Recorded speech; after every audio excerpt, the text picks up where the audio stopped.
우리의 마음과 영혼을 뿌리박게 하시고 우리 안에 예수의 흔적이 드러나게 하셔서 예수님이면 충분하고 십자가면 충분한 삶이 되게 해 주시옵소서. 감사드리며 예수님의 이름으로 기도드립니다. 아멘. 찬송가 365장입니다.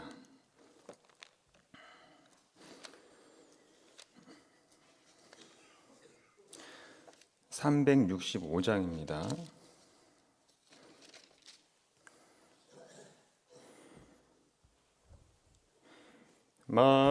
마음속에 근심 있는 사람 주 예수 앞에 달뢰어라.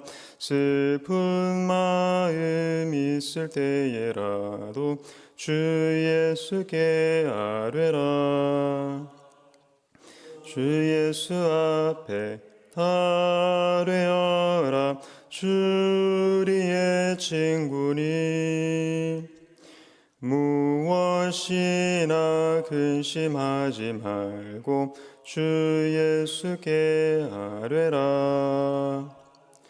눈물 나며 깊은 한숨 쉴 때 주 예수 앞에 달뢰어라.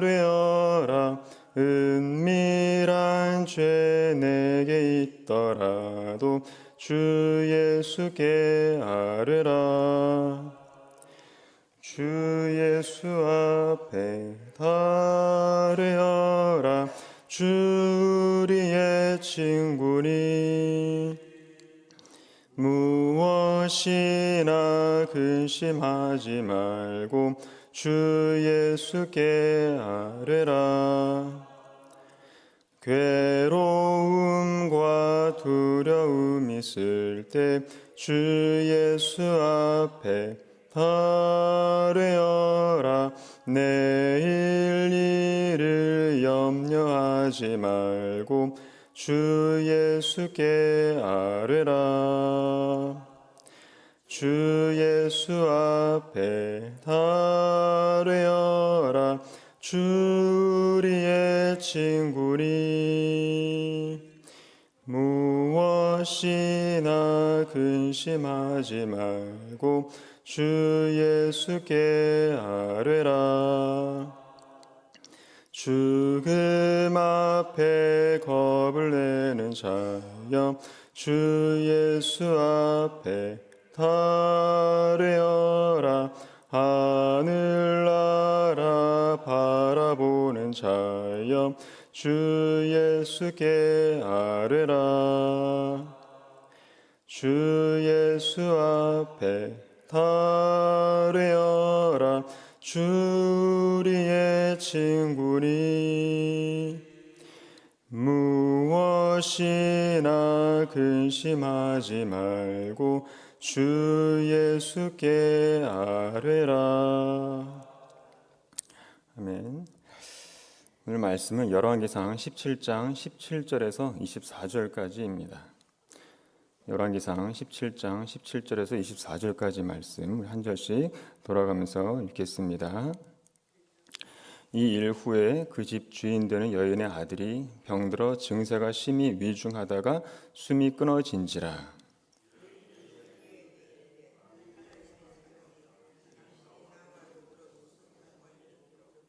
아들이 내게 오셨나이까. 엘리야가 그에게 그의 아들을 달라 하여 그를 그 여인의 품에서 받아 안고 자기가 거처하는 다락에 올라가서 자기 침상에 누이고 께 부르짖어 이르되 내 하나님 여호와여 주께서 또 내가 우거하는 집 과부에게 재앙을 내리사 그 아들이 죽게 하셨나이까 하고 그 아이 위에 몸을 3번 펴서 엎드리고 여호와께 부르짖어 이르되 내 하나님 여호와여 원하건대 이 아이의 혼으로 그의 몸에 돌아오게 하옵소서 하니 여호와께서 엘리야의 소리를 들으시므로 그 아이의 혼이 몸으로 돌아오고 살아난지라. 엘리야가 그 아이를 안고 다락에서 방으로 내려가서 그의 어머니에게 주며 이르되 보라 내 아들이 살아났느니라. 엘리야에게 이르되 내가 이제야 당신은 하나님의 사람이시오 당신의 입에 있는 여호와의 말씀이 진실한 줄 아노라 하니라. 아멘. 할렐루야. 네, 오늘은 마음의 할례라는 제목으로 함께 은혜를 받도록 하겠습니다.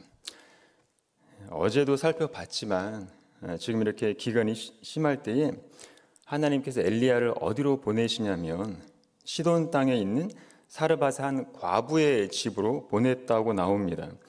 왜 하필 시돈 땅의 과부였을까요? 3년 6개월 동안 비가 내리지 않았기 때문에 어딜 가나 먹을 것도 없고 물도 없을 텐데, 그러면 상식적으로 과부의 집이 아니라 좀 넉넉한 곳으로 보내시면 될 텐데, 하필이면 먹을 게 한 끼밖에 남지 않은 과부의 집, 그것도 이방 여인의 집으로 엘리야를 이제 보내셨다는 겁니다. 그래서 가서 보니 진짜로 죽기 바로 직전까지 간 엄마와 아들이 살고 있었던 거죠. 죽기 전에 이제 마지막 음식을 먹고 이제 죽으려고 결심한 그 과부한테 엘리야가 뭐라고 합니까? 마지막 그 음식마저 나에게 달라, 이렇게 말한 거잖아요. 그러면 이런 벼룩의 간을 빼먹을 놈, 뭐 이렇게 비난할 법도 한데 전혀 그러지 않고 이 여인은 선지자의 말을 듣고 그 마지막 한 끼 음식마저 이제 하나님의 사람에게 이제 바치게 됩니다. 이런 모습만 봐도 범상치 않은 겁니다. 이 과부가 하나님과 이게 전혀 이게 무관한 사람이라면 이렇게 할 수 없죠. 왜냐하면 시돈 땅에 살았던 과부예요. 시돈은 두로와 가까운 곳에 있는 지역입니다. 두로는 바알 숭배의 중심지잖아요. 그래서 두로와 시돈 아주 극심하게 바알 우상을 섬기는 그런 지역인 겁니다. 이 바알 우상은 이게 이제 이스라엘까지 넘어오게 되는데, 그 시돈 사람 이세벨이라는 여자가 아합의 아내가 되면서 그때부터 이제 이스라엘이 바알 종교를 섬기게 되는 겁니다. 그 전에 이스라엘은 어떻습니까? 금송아지 우상을 섬기고 있었잖아요. 물론 금송아지도 뭐 나쁜 우상이긴 한데, 금송아지 우상은 뭐냐면 금송아지를 섬기면서 그걸 다른 신이라고 하지 않고 이게 너희들을 애굽 땅에서 인도해낸 하나님이다, 이런 식으로 하나님 개념을 금송아지에 연결을 시켰던 거잖아요. 그런데 바알은 완전 차원이 다릅니다. 바알이라는 뜻이 주라는 뜻이니까 바알 그 자체가 이제 천지의 주인이다, 이러면서 하나님을 완전 차단을 시키고 바알만을 섬겼던 겁니다. 그래서 이스라엘이 이제 바알 때문에 온 나라가 이제 극심하게 타락에 빠지고 끔찍한 뭐 징계를 받았던 거죠. 그 본거지가 바로 두로라는 겁니다. 지금 본문에 나오는 사르밧 과부가 바로 그런 지역의 백성인 거예요. 그러니까 바알을 굉장히 열심히 섬기는 그런 우상의 기풍, 우상의 사상, 우상의 그런 습관, 그런 생활관이 꽉 들어찬 그런 사회 속에서 살아온 그런 사람인데, 그런데 어떻게 그런 사람이 이스라엘의 하나님을 섬기게 되었는가, 그게 신기하다는 거죠.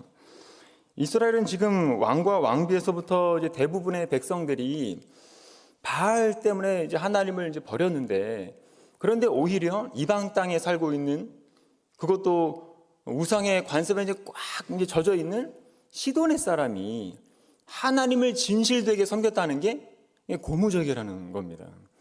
바로 그런 사람에게 하나님은 누구를 보내셨습니까? 당대의 가장 위대한 선지자 엘리야를 보내신 겁니다. 그럼 뭡니까? 결국은 어떻게 해서든 하나님을 붙잡은 사람에게 하나님은 긍휼을 보여주시는 겁니다. 지금도 뭐 마찬가지이죠. 하나님은 그거를 보신다는 거예요. 뭐 나라가 어떻고 환경이 어떻고 국제 정세가 어떻고 뭐 교회가 어떻고 그게 중요한 게 아니라 어떤 상황이든 무관하게 하나님을 붙잡고 있는가, 하나님을 배제하고 자꾸만 그 인본주의 사상만 가지고서 나라를 이끌고 사회 정의를 실현하고 교회 공동체의 부흥을 말하는 거는 아무 의미가 없는 겁니다. 그거는 또 하나의 바알을 세우는 것밖에 안 되는 거죠. 그래서 14절을 보면 14절 이스라엘 하나님 여호와의 말씀이 나 여호와가 비를 지면에 내리는 날까지 그 통에 가루가 떨어지지 아니하고 그 병에 기름이 없어지지 아니하리라 하셨느니라. 이거는 이적의 말씀이죠. 비도 내리지 않아서 모든 생명체가 다 죽어나가는 그런 대환란의 시기에 통에 가루가 떨어지지 아니하고 병의 기름도 없어지지 않는다. 이거는 이적 말고 달리 설명할 길이 없습니다. 성경에서 이적은 하나님의 임재의 상징이거든요. 지금 가루 한 움큼으로 떡 한 조각 만들어 먹고 이제 죽을 생각까지 했는데 결국 죽기 직전까지도 하나님을 놓지 않았다는 것 때문에 하나님이 이방 여인에게 이적을 베풀어 주신 겁니다. 하나님의 임재를 보여주신 겁니다. 그러니까 내가 하나님을 버리지 않으면 하나님도 나를 버리지 않는다. 그게 우리가 끝까지 견지해야 될 그런 가치관인 겁니다. 그런데 오늘 본문에 보니까 하나님이 나를 버리시는 것 같은 상황이 찾아온 거예요. 17절에 보면 이 일 후에 그 집 주인 되는 여인의 아들이 병들어 증세가 심히 위중하다가 숨이 끊어진지라. 이런 상황은 살면서 누구에게나 찾아오죠. 평생도록 하나님을 떠나지 않고 교회 잘 섬기고 봉사하면서 살아왔는데도 불구하고 갑자기 재앙이 찾아오는 이런 상황은 많이 일어나거든요. 지금 이 이방 여인도 죽음 직전까지 갈 때도 하나님을 놓치지 않으려고 애를 썼는데, 그래서 하나님의 임재를 경험을 했는데, 그런데 어쨌든 아들이 죽었거든요. 이때부터 이제 혼란이 일어나기 시작하는 겁니다. 모든 이성과 모든 신학과 모든 신앙적 가치관이 막 흔들리기 시작하는 거죠.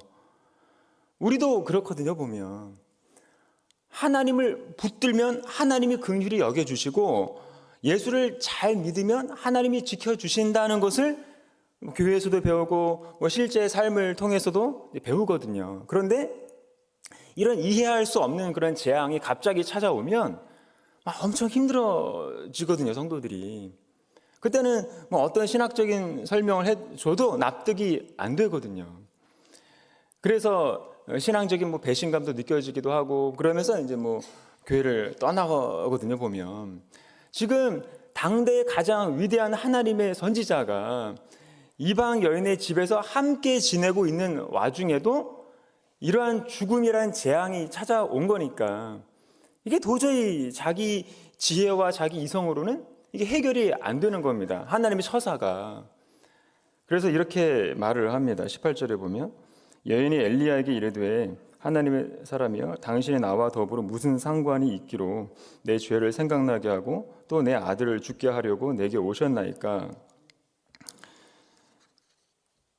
만약에 엘리야도 없고 아무도 없는 데서 자식이 죽었다고 한다면 이 과부는 이렇게 생각하지도 않았을 거고 이렇게까지 힘들어하지 않았을 겁니다. 그런데 당대에 그렇게 위대한 하나님의 선지자가 함께 집에 있었는데도 자식이 죽었기 때문에 이거는 뭔가 문제가 있다고 생각을 한 거죠. 그동안은 하나님의 사람이 같이 있었기 때문에 이런 대기근의 시기에도 환란이 전혀 임하지 않고 보호를 받았는데, 그런데 아들이 죽었단 말이에요.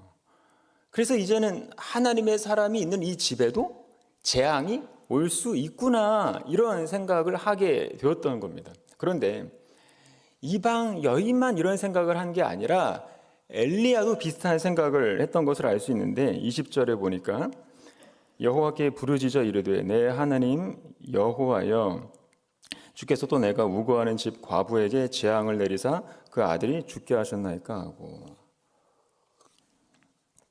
또 내가 우거하는 이 말은 뭐냐면 지금 지상의 모든 사람들에게 재앙이 내리고 있는데 이제는 마침내 주의 종이 있는 이 과부의 집에까지도 내리십니까? 이런 의미를 내포하고 있는 겁니다. 지금 하나님의 사람이 주님의 그릇으로 쓰임 받기 위해서 이 과부의 집에 유하고 있는데 여기에도 재앙이 내려져야 하겠습니까? 그런 의미인 겁니다. 그러니까 이거는 내 앞에는 재앙이 올 수 없다, 뭐 그런 자기 높임을 말하는 게 아니라 주님의 임재의 능력을 증명해야 되는 이 자리에 재앙이 임한다면 주의 종의 증거는 뭐가 되겠습니까? 이런 의미가 된다고 보시면 됩니다. 그럼에도 불구하고 재앙을 내리신 주님의 뜻이 분명히 있는 거겠죠. 그럼 그 뜻은 뭘까요? 자, 하나님의 사람과 함께 한 집에 있는데도 불구하고 이런 재앙이 미치게 되었을 때 처음에 사라밧과는 뭐라고 생각을 했냐면, 왜 내 죄를 생각나게 하십니까? 이 말은 자기에게 죄가 있다고 생각을 한 거죠. 솔직히 사라밧 과부는 엘리야를 만나기 이전까지는 자신이 그렇게 특별히 죄가 많은 사람이라고까지 생각하지 않았을 겁니다. 왜냐하면 자기가 살아가고 있는 주변이 온통 타락해서 죄악이 이제 관영한 세상이었기 때문에 자기 나름 뭐 이게 나쁘지 않다고 생각을 했던 겁니다. 하나님을 이렇게 섬겨왔으니까. 그렇게 살다가 진짜 하나님의 선지자를 만나고 보니 지금 내가 살아가는 이런 수준 가지고는 이런 거룩의 축에도 못 낀다는 것을 이제 느끼게 되는 겁니다. 하나님 앞에 나아감에 있어서 자기의 부족함, 연약함, 죄악된 그런 모습들이 더 잘 떠오르게 되는 거죠. 그런 상황에서 자신이 진짜로 죽게 되니까 더 그런 생각이 이제 강화가 되면서 엘리야가 말을 던지는 거잖아요. 당신이 나와 무슨 상관이 있기로 내 죄를 생각나게 합니까? 이 말은 나는 아무것도 내놓을 것이 없는 그런 이방의 여자인데 왜 나를 가만 놔두지 않고 하나님께 더 가까이 가게 해서 결국은 내 죄를 생각나게 하고 그 죄에 합당한 형벌을 받게 하시는 겁니까? 이런 의미가 내포되어 있는 겁니다. 그런데 이게 다 구원받은 사람의 심정이라는 거죠. 구원받지 않았다면 뭐 울면서 뭐 넋두리를 하면서 이 사람 저 사람 원망 한번 하다가 결국은 체념하고 이제 현실을 받아들이는 뭐 그런 정도밖에 안 되거든요. 그러니까 구원받지 않은 사람들은 자기를 반성한다거나 자기의 죄라고 이제 생각을 한다거나 하나님 앞에 회개할 생각을 한다거나 전혀 그러지 않는다는 겁니다. 하지만 지금 이 이방 여자는 내 삶에 하나님이 계신다고 생각을 하기 때문에 그 하나님의 시각으로 바라보니까 자기의 일상의 그 생활이라는 것이 얼마나 죄가 많은지를 이제 알게 되고, 그리고 하나님께서 그러한 죄를 심판하실 수밖에 없다는 것을 생각하게 되니까 지금 자기가 당하는 그 환난이 자기의 죄로 말미암은 거라고 확신을 이제 하게 되는 겁니다. 그래서 엘리야의 반응은 뭘까요? 아이를 살려내는 겁니다. 아이를 살려냄을 통해서 하나님의 은혜를 다시 보여주는 거죠. 결국 아까 했던 질문의 답이 나왔죠. 재앙을 내리신 주님의 뜻은 무언가? 바로 더 깊은 주님의 은혜, 더 깊은 주님의 선하심을 맛보게 하시는 겁니다. 요한복음 9장에 보면 제자들이 예수님께 이렇게 물어보는 장면이 나옵니다. 이 사람이 나면서부터 맹인이 된 것은 누구의 죄입니까? 자기 죄입니까? 아니면 부모의 죄입니까? 그러자 예수님께서 뭐라고 하시냐면 그 누구의 죄도 아니고 하나님이 하시는 일을 나타내려 하심이라. 오늘 본문도 마찬가지죠. 사라밧 과부의 자식이 죽은 거는 그 누구의 죄도 아니라 하나님의 선하심을 맛보게 더 크게 보여주려고 하시는 하나님의 일이라는 거죠. 이 이방 여자가 그동안 가져왔던 그 하나님에 대한 그 편협한 생각을 버리고 하나님에 대한 생각을 더 깊게, 그리고 하나님을 더 깊이 알아가는 그 믿음을 갖도록 은혜를 베푸시는 겁니다. 그래서 사라밧 과부가 뭐라고 합니까? 24절에 보니까 내가 이제야 당신은 하나님의 사람이시요 당신의 입에 있는 여호와의 말씀이 진실한 줄 아노라 하니라. 이제야 알았다. 그러면 이전에는 몰랐다는 말인가요? 그렇지 않죠. 여기서 아노라 이 말의 원어 뜻은 뭐냐면 이전에는 하나님의 말씀에 대한 인식의 깊이가 깊지 않았다. 그런데 이제는 엘리야가 전파한 그 말씀이 실제 내 삶에 체화되어서 알게 되었다. 그런 말입니다. 그러니까 엘리야를 통해서 나오는 그 행동뿐만 아니라 엘리야를 통해서 선포되는 그 말씀이 하나님이 하시는 것들이다라고 이제 확신이 믿을 수 있을 만큼 생각이 깊어졌다. 그런 의미인 겁니다. 말씀을 맺겠습니다.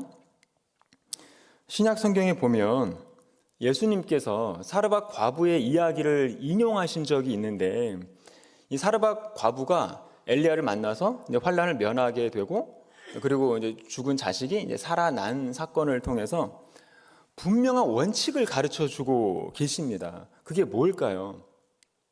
그 원칙을 사도 바울이 우리한테 이렇게 해석해 주고 있습니다. 로마서 2장 27절에 보면 또한 본래 무할례자가 율법을 온전히 지키면 율법 조문과 할례를 가지고 율법을 범하는 너를 정죄하지 아니하겠느냐.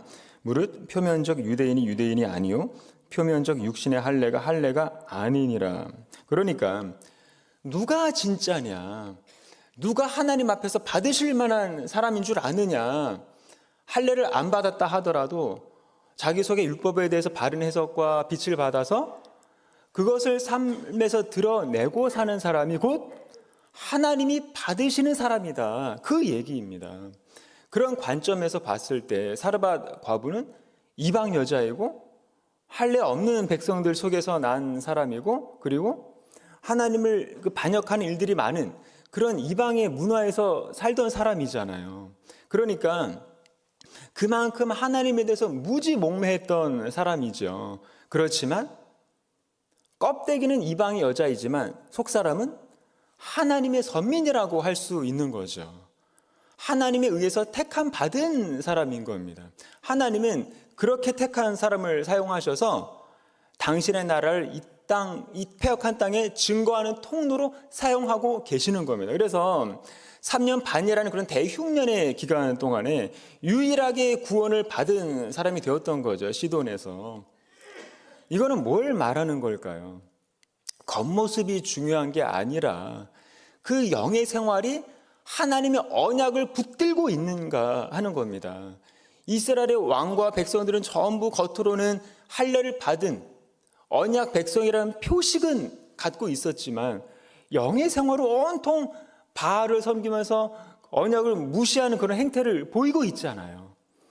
그래서 선지자들의 마음의 할례를 받으라고 그렇게 외치고 있는 겁니다. 지금도 마찬가지 아닙니까? 우리는 다 교회를 다닌다는 표식이 있어요. 다들 이마에 나는 하나님의 자녀다라고 표식이 붙어 있다고요. 집사, 권사, 장로, 목사라는 표식이 다 가지고 있다고요. 그런데 그런 표식들을 많이 가지고 있다고 해서 하나님의 백성이 될 수 없다라고 말하는 겁니다, 바울이. 그래서 뭐라고 합니까? 로마서 2장 29절에 오직 이면적 유대인이 유대인이며 할례는 마음에 할지니 영에 있고 율법 조문에 있지 아니한 것이라. 그 칭찬이 사람에게서가 아니요 다만 하나님에게서니라. 할례는 마음에 하는 겁니다. 율법 조문에 따라서 하는 게 아니라 성령으로 마음에 받는 할례가 진짜 할례라는 말입니다. 그래서 사람에게서 받는 칭찬에 속지 말라는 겁니다. 참 그리스도인은 하나님에게서 칭찬을 받는 사람이라는 말인 거죠. 지금도 우리는 겉모습에 얼마나 많이 속는지 몰라요. 누구나 겉으로는 하나님의 자녀인 척 살아갈 수 있습니다.